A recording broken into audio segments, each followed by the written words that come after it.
பள்ளியில் படிக்கும் மாணவிகளிடம் தவறாக நடந்து கொண்ட ஆசிரியர்.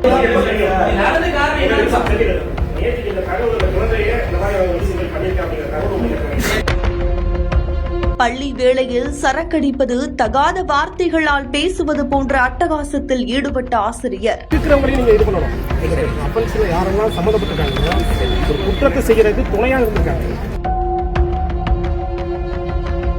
போக்சோவில் கைது செய்து சிறையில் அடைத்த போலீசார்.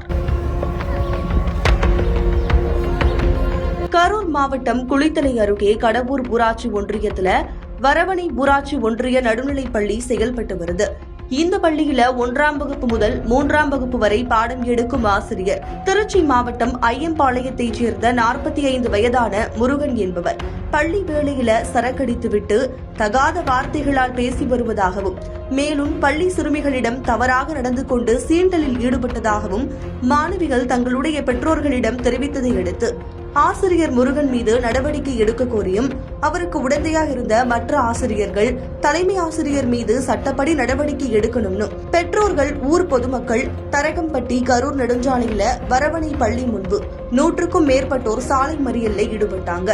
இதுகுறித்து தகவல் அறிந்த பள்ளி கல்வித்துறை மாவட்ட முதன்மை கல்வி அலுவலர் ராஜி, குழந்தை பாதுகாப்புத்துறை அலுவலர் மீனா, கடவூர் வட்டார வளர்ச்சி அலுவலர் ரவிச்சந்திரன், சிந்தாமணிப்பட்டி எஸ்ஐ தங்கச்சாமி ஆகியோர் போராட்டத்தில் ஈடுபட்டவர்கள் கிட்ட அமைதி பேச்சுவார்த்தையில ஈடுபட்டாங்க.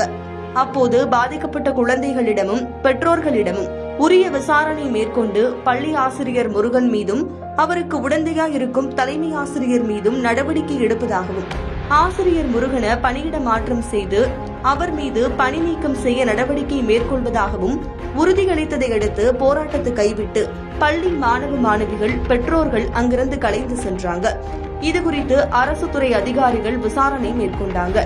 இந்த விசாரணையின் முடிவில் ஆசிரியர் முருகனை துறை ரீதியா பணியிடை நீக்கம் செய்யப்பட்டுச்சு. மேலும் சிறுமிகளின் பெற்றோர்கள் போலீஸ்ல புகார் அளிச்சாங்க. இந்த விசாரணையில குளித்தலை அனைத்து மகளிர் காவல் நிலையத்துல குழந்தைகள் நல பாதுகாப்பு அலுவலர் அளித்த புகாரின் பேர்ல போக்சோ சட்டத்தின் கீழ் வழக்கு பதிவு செய்து அந்த ஆசிரியரை கைது செஞ்சிருக்காங்க.